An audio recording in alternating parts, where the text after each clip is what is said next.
Olá, estamos iniciando o Minuto Notícia do dia 28 de outubro de 2022. Não deixe de baixar o nosso aplicativo TT Play TV e seguir as nossas redes sociais, para você ficar sabendo de tudo o que acontece aqui na TV e TT Play. E vamos de notícias.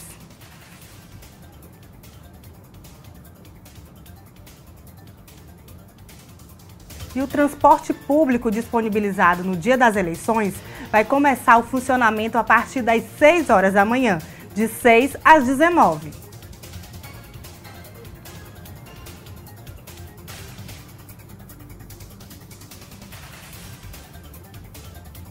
O metrô de Teresina também terá passagem gratuita durante o dia das eleições.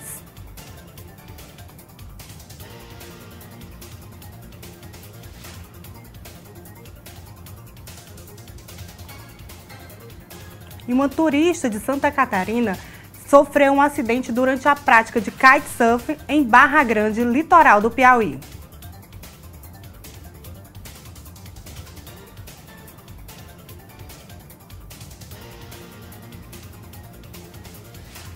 E a Ponte Estaiada de Teresina promete estar movimentada durante um festival de cerveja que vai acontecer nesta sexta e neste sábado. Faltando apenas 2 dias para o dia da eleição para presidente do Brasil, eu vou conversar com o coordenador de eleições do TRE para saber sobre a preparação desta eleição neste domingo.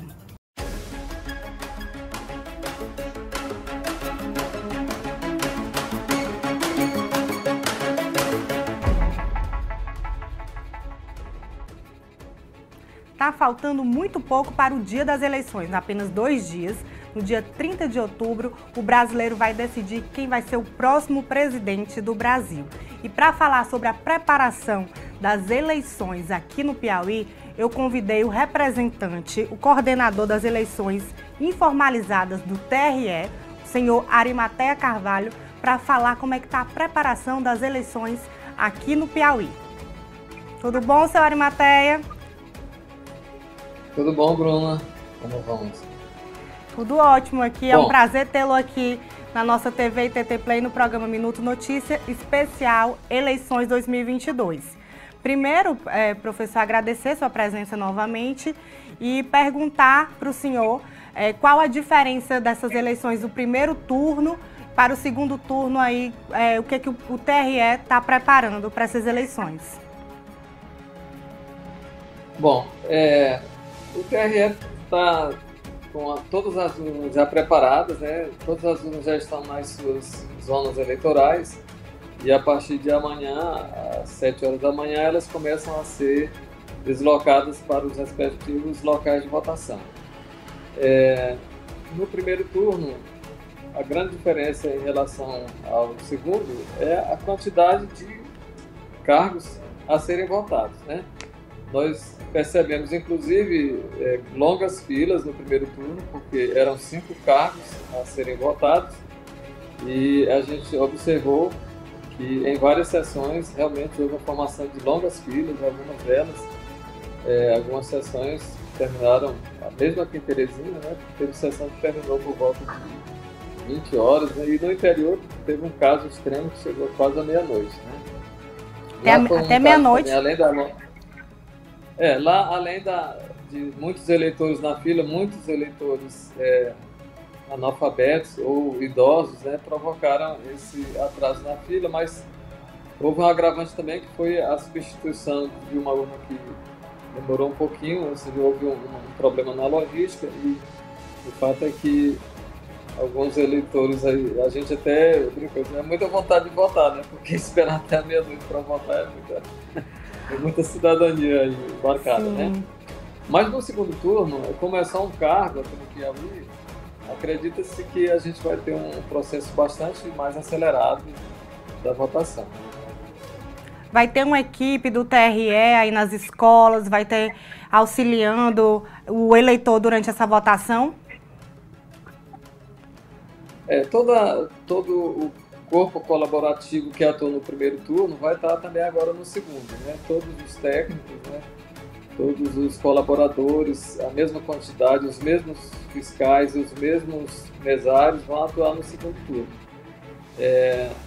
a, foi feito um reforço para alguns mesários, porque uma das coisas também que interfere nessa formação de filas, às vezes é a própria logística implementada pelo mesário, que termina burocratizando demais, às vezes, a identificação do eleitor, só permite que o eleitor, só começa a identificação do eleitor quando o outro retira-se da cabina. Então, foi feito um trabalho junto com alguns mesários para que nesse segundo turno eles consigam agilizar mais esse ciclo de votação. Enquanto um eleitor está votando, um outro já pode estar sendo identificado, localizando a inscrição dele, para que na hora que aquele eleitor sai da cabine, o outro já seja habilitado imediatamente, né? Então isso a gente espera que nesse segundo turno, além de ser só um cargo, ou seja, isso vai fazer com que a gente tenha uma eleição no segundo turno bem mais ágil. A partir de que horas o eleitor deve chegar na escola para votar e até que horas que os portões vão abrir? E também gostaria de saber se o eleitor já estiver lá dentro da escola, estiver fechado, ele vai ter direito a votar? Sim, o horário de votação em todo o Brasil o horário padrão é o horário de Brasília, de 8 às 17 horas. Evidentemente que como a gente tem fusos horários diferentes, lá na região extremo norte do país vai começar um pouco mais cedo, na região do sul do Acre começa às 6 horas e termina às 15, tem outro na Amazonas, na região da Amazonas vai começar às 7 da manhã e termina às 16, mas a grande maioria, mais de 90% do Brasil, é o horário de 8 às 17. Mas o eleitor que estiver às 17 horas na fila ainda, o mesário não vai encerrar a votação às 17 horas. Se tiver eleitor na fila, ele vai fazer a distribuição de uma senha para garantir que todos aqueles eleitores que estejam na fila às 17 horas possam votar. Arimateia, o eleitor tem até amanhã para baixar o aplicativo, caso queira votar, e também quais as documentações necessárias para o eleitor levar para o dia de votação. O eleitor que não tem o e-título, ele tem até amanhã, à meia-noite, para baixar esse aplicativo. É importante, realmente, eu acho que a gente estimula, né? A Justiça Eleitoral estimula que todos os eleitores possam baixar o e-título, porque é uma ferramenta muito, muito prática, né, para você utilizar.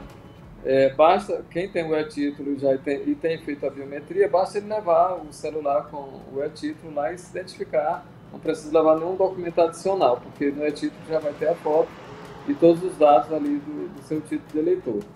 Ele se apresenta com o celular lá, mostra lá para o mesário vai fazer a digitação do título dele para poder habilitar. Ele não pode levar o celular para a cabina de votação, né? Mas ele vai deixar esse celular lá com o mesário. Faz aí no retorno ele pega o celular e já facilita muito, né? Com certeza.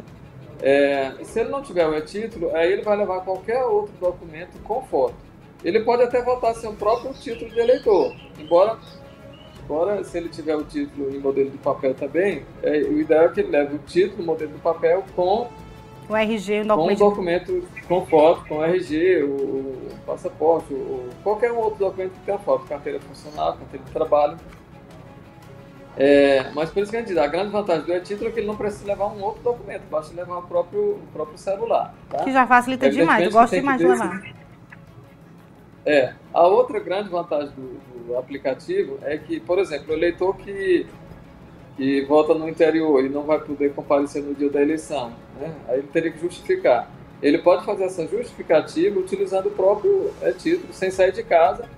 Ele pode fazer essa justificativa lá, sem pagar taxa nenhuma e sem precisar se deslocar de casa, né?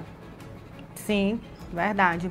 Com os crimes eleitorais, Arimateia, como é que é feito esse controle? Como é que as pessoas podem fazer uma denúncia também durante o período das eleições? Infelizmente, a gente tem tido muita notícia aí de assédio eleitoral, cresceu demais. Tentativa de compra de voto, a própria chamada boca de urna, né? Então, todas essas práticas são consideradas crimes eleitorais que qualquer eleitor pode fazer a denúncia. Tem também um aplicativo chamado Pardal, né, que é um aplicativo desenvolvido pela Justiça Eleitoral desde 2016, e também qualquer eleitor, qualquer cidadão pode baixar esse aplicativo e fazer a denúncia, né? Ele pode tirar foto ou filmar alguma ação que ele presenciou, encaminhar via esse aplicativo. Essa denúncia é analisada pelo Ministério Público e, se for constante algum indício de crime, com provas, com certeza isso vai ser julgado e poderá até resultar numa cassação de algum candidato ou anulação daquela votação. Muito bem. Arimatea, qual a expectativa de quantos eleitores irão às urnas para votar aqui no estado do Piauí? O Piauí tem cerca de 2 milhões e 500, mais de 2 milhões e 500 eleitores. No primeiro turno, a gente teve uma abstenção acima de 17%. Isso equivale a quase 450 mil eleitores, né? Sim. No segundo turno, historicamente, a abstenção é até maior, né? Porque no primeiro turno você tem aqueles deputados, os deputados estaduais e federais, que terminam estimulando o eleitor para que viaje para o interior, né? No segundo turno, normalmente isso não acontece. Mas, até de forma surpreendente, a gente está vendo, não sei se porque a eleição está muito polarizada, está muito disputada, a gente está vendo aí essas campanhas que a gente acredita que no final a gente vai ter uma abstenção no mesmo patamar do primeiro turno ou até menor, né? Com essas gratuidades aí das passagens, enfim, a gente acha que podemos ter uma abstenção até um pouco menor do que no primeiro turno. Pois é, eu ia até perguntar isso para o senhor, com os ônibus agora disponíveis para a população ir votar, tem um metrô também, eu acredito que deva melhorar aí o número de pessoas que vá às urnas lá, garantir, assegurar o seu voto, né, o seu papel como cidadão. Exatamente. Eu observei aqui em Teresina, até no momento que eu fui votar, vi várias pessoas lá pedindo carona, exatamente porque não tinha disponibilidade de ônibus. Um transporte. Né? Então, de transporte. A gente acredita que agora, com toda essa campanha aí, com toda essa divulgação dessa gratuidade, nós não devemos ter esse problema no segundo turno. Uhum. Muito bem, Arimatea. Para finalizar, eu gostaria que o senhor passasse, eu gostaria de saber se o TRE tem alguma orientação para os eleitores, uma orientação a mais para os eleitores neste dia de votação, no dia 30 de outubro. A orientação que a gente passa, na verdade é quase que um pedido, né, é que assim, os eleitores procurem exercer sua cidadania de forma livre, tá? Não, sem se exaltar, evitar agrupamentos, evitar discussões, porque assim, a verdadeira democracia é aquela que aceita o contraditório, né? Não precisa ninguém estar se degladiando aí, a gente vê alguns familiares discutindo, criando algumas rixas, né? Eu acho que isso não vale a pena, né? Sim. Nós temos que votar de forma consciente e esperar que aquele que tiver mais compromisso com a população seja eleito, sem aqui querer dizer que é o A ou B, né? Cada qual tem a sua consciência, deve ter a sua consciência livre para votar de forma livre, sem nenhuma pressão, né? Verdade, Arimatea. Agradeço aqui sua presença, suas colocações foram importantes aqui para os nossos telespectadores e até uma próxima. E até o dia das eleições aí, que está chegando neste domingo, não é isso? Pois é, a gente espera realmente que tenhamos tenhamos eleições pacíficas, que nós estamos com a perspectiva de que até às 20 horas, né, ou até às 21 horas, a gente já possa divulgar o resultado aí do eleito, né? Ou pelo menos, se não tiver 100% totalizado, com certeza a partir das 20 horas a gente já tem uma parcial, né? Daquele que vai ser eleito. As primeiras parciais já vão acontecer logo depois das 17 horas, né? Já vai estar ali disponível, né? A gente vai ficar atento aqui também. Muito obrigada, Arimatea. Nada, nós nos colocamos aqui sempre à disposição para qualquer esclarecimento. Tchau, tchau. Tchau. O Arimatea, representante do TRE, fez aqui colocações muito boas para você, eleitor aí de casa. Falou sobre as preparações para a eleição neste domingo, dia 30 de outubro. E o nosso Minuto Notícia fica por aqui. Eu agradeço o seu carinho e até a próxima semana.